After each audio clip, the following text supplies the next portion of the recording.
And here's round 2. We are keeping again on the draw. We do have all 3 of our colors again, which is always sweet. We do have one of our rares, and we have a turn 2 play and a turn 3 play, which is what we want. Always.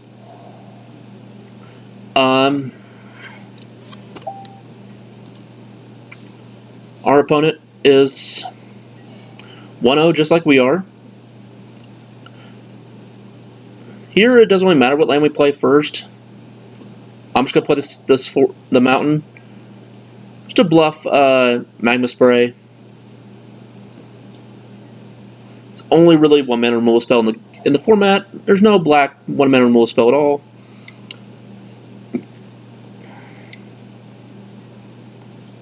This is the card I would Magma Spray. I don't actually have one, so that's fine. Here I'm just going to play a Swamp, and just play the Nimble Blade. This way he has to exert his creature in order to get through damage. We don't have our Forest for our Kudo on next turn. That's okay, we can just play the Authority and just be fine with that. Perfectly fine. We do still have a turn 3 play, which is great, even though we don't have green mana.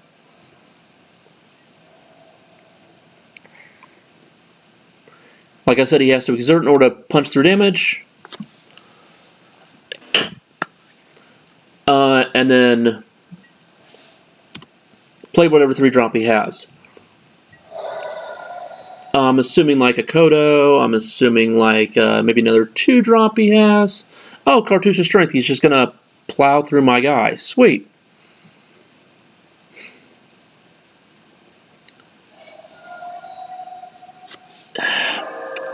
He could have gotten an extra point of damage here. He could have played the Cartouche before he attacked, killed my guy, and then not exerted, and done 3. That would have been a better play. Once again, I don't understand their play. Kind of just makes me wonder. Here we have options of Monument versus Authority. Once again, I want to leverage the Monument as much as possible. If we draw Forest, that way our Kudo can come into play, put 2 creatures on board, but probably just make this a 3/4. His creature's not untapping because of Exert, and we're going to see what he does this turn.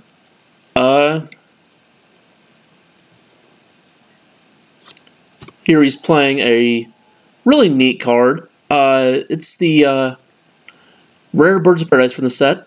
It gets 3 counters, and then afterwards you can remove a counter each time to add mana to your mana pool and make him better. I wish they made this card a long time ago. This card is amazing. I would love to have this card as like the old Birds of Paradise. That'd be great. But we haven't seen this thing in like 25 years since Magic came out. Why? I don't know.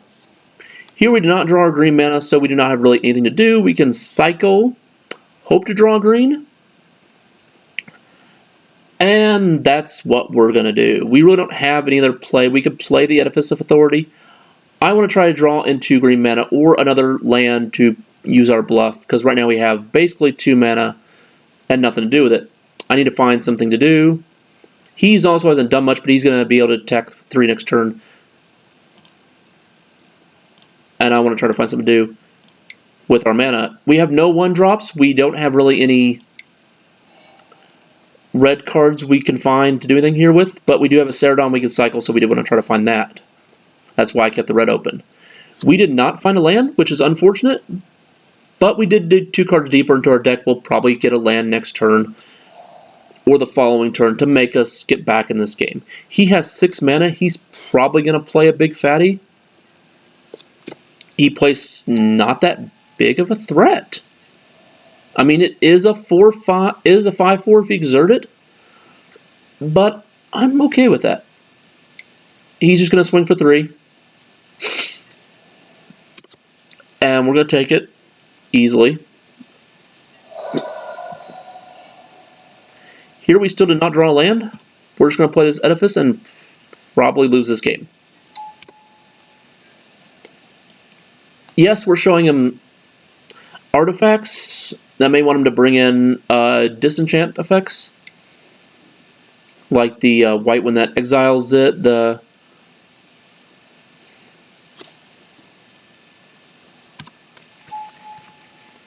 he might bring some disadvantage effects in, like the green one that cycles Deliverance of Dim. I can't even pronounce this card. Or the white one that exiles it. But that's fine. We don't want to show him these two cards are two rares that he cannot deal with in green-white really anyways. So this game's pretty much over. We have now 4 mana.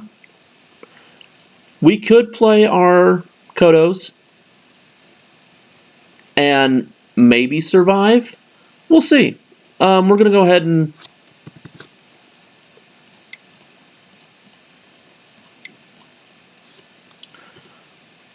we're going to have our Edifice doing some work here as well. It's going to be tapping down this. It's going to be making so this Attendant cannot attack. We're going to put the counter on our Kodo.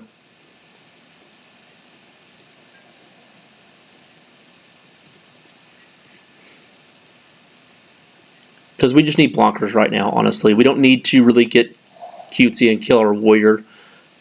We just need blockers and try to stabilize the board a little bit. Our Kodo's probably going to have to either die this turn or really take one for the team and maybe just get in front of something with the warrior as well. It really doesn't matter. We have to do damage. We have to slow down his aggression because he's going to beat us pretty quickly with us being at only 8 life and missing a lot of land drops. That's not attacking. He can exert this. He can exert this to punch through a lot of damage. He should exert at least one of these creatures, if not both. I would not exert this one. I would definitely exert this one. And that's exactly what he's doing. That's the right play. Here we have options. We can double block the Gustwalker. We can also single block the 5/4. It honestly really doesn't matter that much, so I'm going to go ahead and just... Oops. Okay, I'm going to go and see because we just made a boo-boo. I meant to not block and just single block with the warrior. But it didn't really matter. We didn't really have a chance to win that game at all. Here we are in a situation where the giant spider is going to be actually pretty good here again. And we're going to need him to win the game. He did not have any artifacts. He did not even reason me to bring any artifact destruction in like that. He had a lot of flyers, so we're going to be needing to deal with those more often than not. We want to keep all our big removal spells in, everything we got in. Edifice even needs to stay in. This Monument's not going to do much because most of his attacks are going to be in the air. A lot of his attacks are not going to be on the ground. His attacks that are on the ground are also big, so the Monument's once again just going to be a chump blocker. That's the only thing it's going to do for us here. And that's all we need to do. We're going to submit. Here we get to be on the play. Here we get to keep a hand that's relatively a ton better.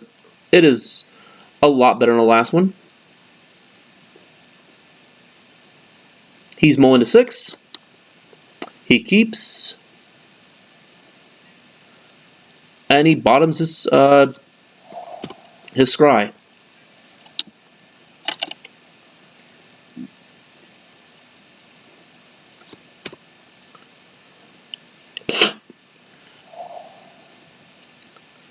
Probably doesn't have a turn 1 play. We are fortunate to have a turn 2 play. It's not really that great, but it's definitely a turn 2 play that we need to do. Keep it going. Next turn we have Gift of Paradise to put on a card. A land swing for 2, which is great. He has a 2-drop. which is pretty good. I like this 2-drop a lot. I do like it a lot more in Modern in Company decks than I do like it in Standard, and also in Draft. Here it doesn't really matter what we put the gift on. It doesn't matter what lane we put it on. We're going to use all our mana every single turn pretty much. And we're ramping up to this huge Sandworm we got in our hand.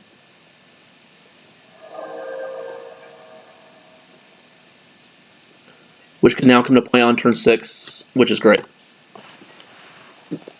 If we rattle off another land. Because right now we have 4 mana, this is 5. If we draw another land, it'll be 6, and then we'll have 7 if we draw another land after that. Here he has the Kodo. With the Vizier, he does actually not get the counter. That is really sweet.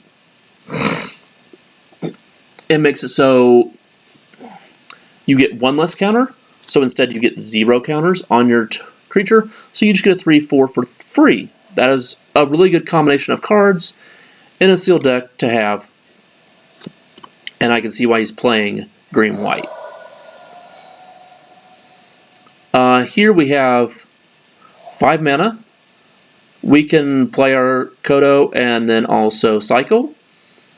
We can play our Minotaur, which is what we're going to do. We can't swing with this, so this is going to be a blocker from now on.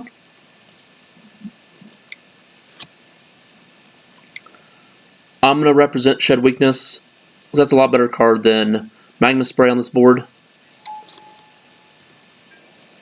And we're going to pass.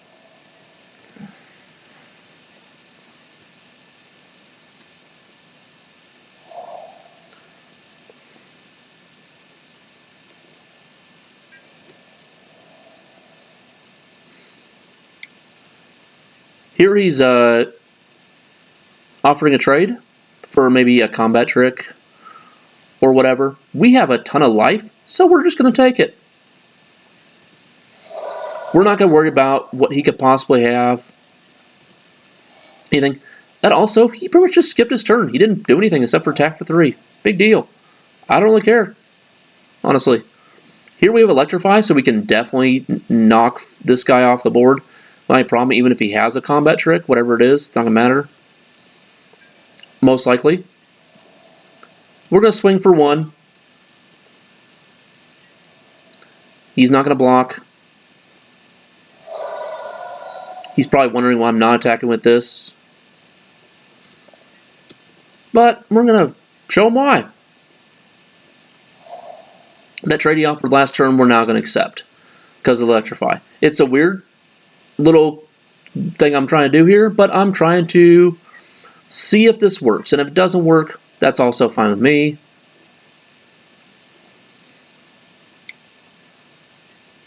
So he most likely has like prevent combat damage, shed weakness, something like that. We're going to get him with Electrify. Hopefully.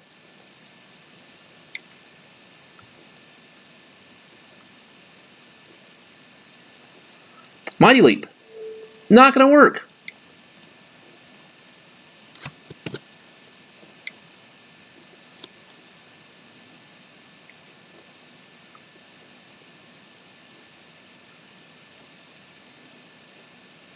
He now has to have another combat trick to actually make this work. And his guy is dead. Now we got a 2 for 1, and our creature's still around. And he knocked in 2 points of damage. That would not work very often against a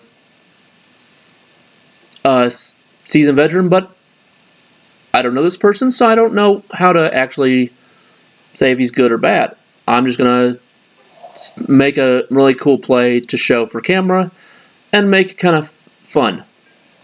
So here we have a Sandworm we're going to play after we attack.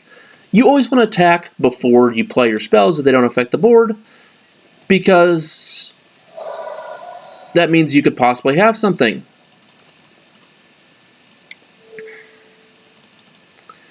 Here we didn't, but that's the right thing to do. You want to actually make your opponent think you have something even though you don't. You want to make them always be on the back foot. So if you don't have a play that affects the board and you want to attack, always attack first before you play any of your spells and even your land. Now, if you have a play that affects the board, like for example this, you want to actually play that before you attack. Here, my Sandworm gets through his guys without any problems. My Minotaur also gets through unless he double blocks. And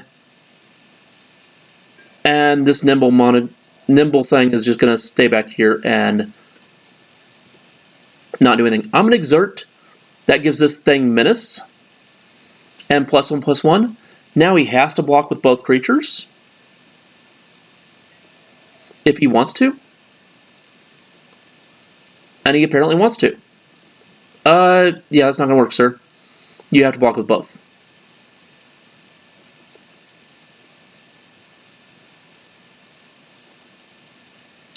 And he says, I win. So we're going to go game 3. We didn't see really anything much more out of his deck, other than the fact that he had a really cool synergy with his cards. I don't see a reason to bring anything else in. Like, we are on the draw, we could bring in these patch makers to gum up the ground a little bit more. Honestly.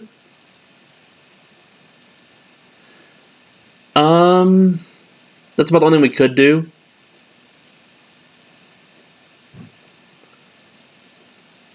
That's not that great. I would actually welcome the 0/3 that gets a land in this deck, honestly, a lot more than most decks I like playing it. I don't like playing that card that much, but it's definitely works well in this deck. That's the only thing we can do. We're not going to do that. We're just going to go ahead and submit. Moving on. Game 3 here. We have a really slow hand, but we do have a 2/3/4, so that's a keep. It is nice when you have cyclers in your deck.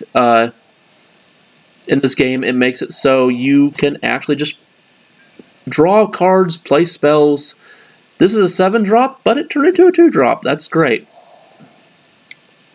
Gave us something to do on 2, when normally we would not have anything to do on 2 with this hand. Or in our decks, we don't have really that many 2-drops. We have 2 of them if we took out the cyclers. This game is going to go kind of slow for us. We're going to probably be about, I'd say, 8 or 10 before we really get some stable on the board. Here, if we had Magma Spray, we would just shoot this off on my turn. I wouldn't even bother waiting until his turn. But we don't, so it doesn't really matter. We're just gonna take the 2. Hope he does not have that Kodo synergy again, because that was pretty sweet last game. But we'll see. We're going to cycle this in a turn. And then we're going to draw Electrify, draw Shed Weakness, and move on. Here we'll play the Edifice Authority. This will kind of slow him down a little bit, allow us to really work on his board and keep him from attacking a lot. He did not play on the turn 3. Unless he has like a... Oh, that's a good card. It does not work really well against our deck. We do have 1 actual Searcher of Evolving Wilds. But this is Aven Mindcensor. It's a card that came back from the olden days that allows us to... It's a 2/1 flyer that has Flash, and opponents can only search the top 4 cards of their deck instead of their whole library when they actually search. So it knocks off like Traverse in Standard. It knocks off like Court of Calling, also like Evolving Wilds, and also Fetch Lands in Modern. Here he played a really cool spell. He got to mill 5 cards and then put a enchantment from among them in their hand, and also a creature. So he doesn't get his land. He does not get his cast out. He did not take that. He took to Cartouche Zeal. To Cartouche Strength, and that was it. Why did he not take this creature? I have no clue. Because you can get both. It says and or here.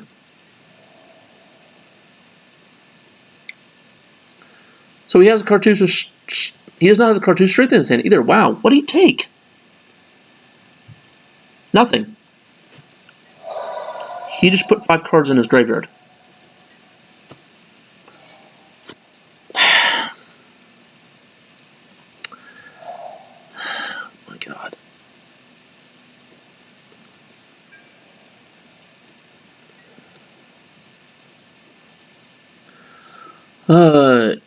People give me headaches sometimes. He just milled 5 cards off his deck, and then, yeah.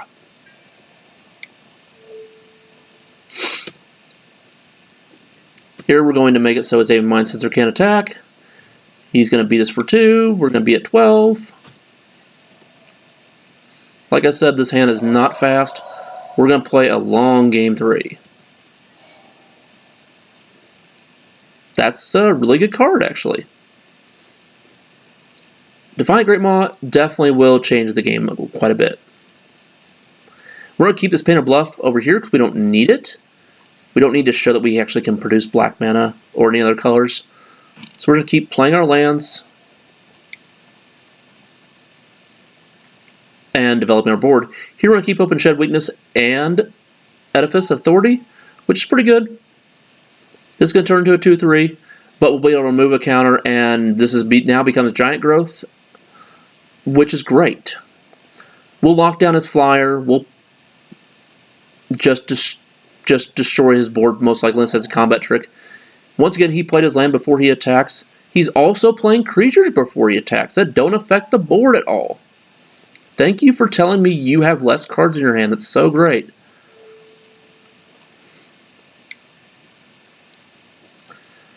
When you are wanting to attack with your creatures, you should play all your cards after you attack, including your land, because you don't need it on the board at all.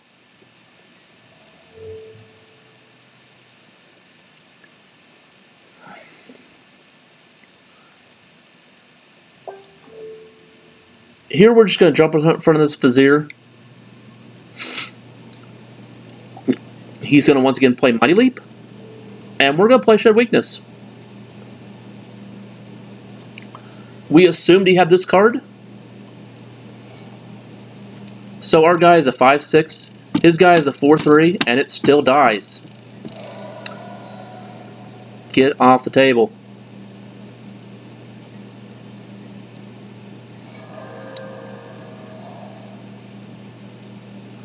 Here we're just going to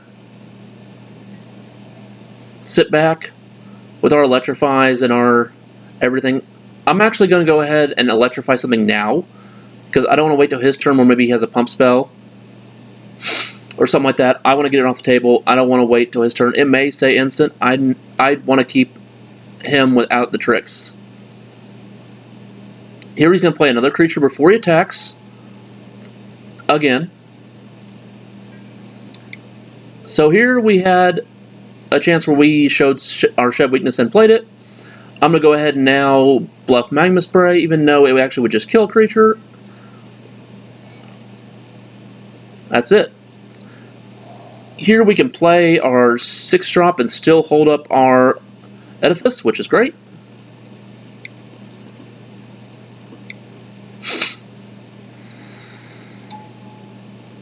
We can't attack. That's fine.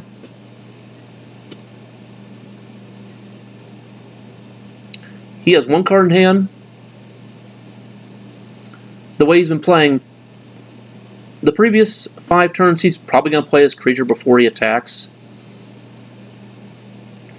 So he's not going to have any trick. Here's his little dude that he overpaid for on accident. That's fine. It doesn't matter at all. He accidentally overpaid for this. He thought it cost 3. I don't know why. It's going to get 3 counters. It's going to turn into a 0/1. He could have put 3 counters on this. Those to serve, because that would have done a lot more, honestly.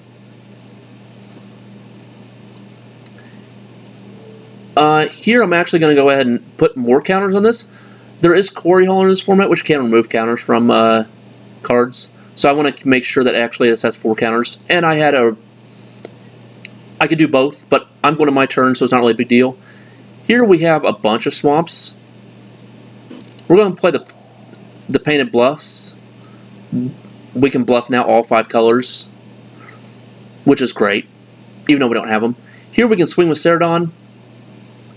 We will just trade with this if we do, which is fine. So this can now not attack or block. And then we can swing with our 6/4.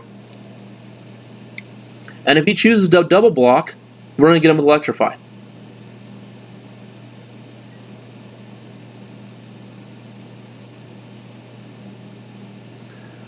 I'm going to assume he's not going to. He's going to double block. Cool.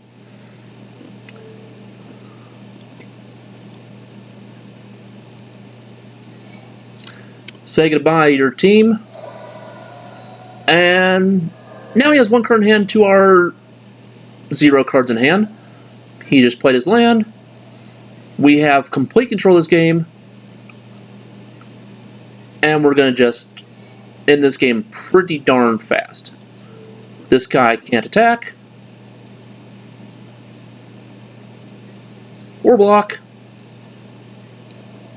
Here's 9.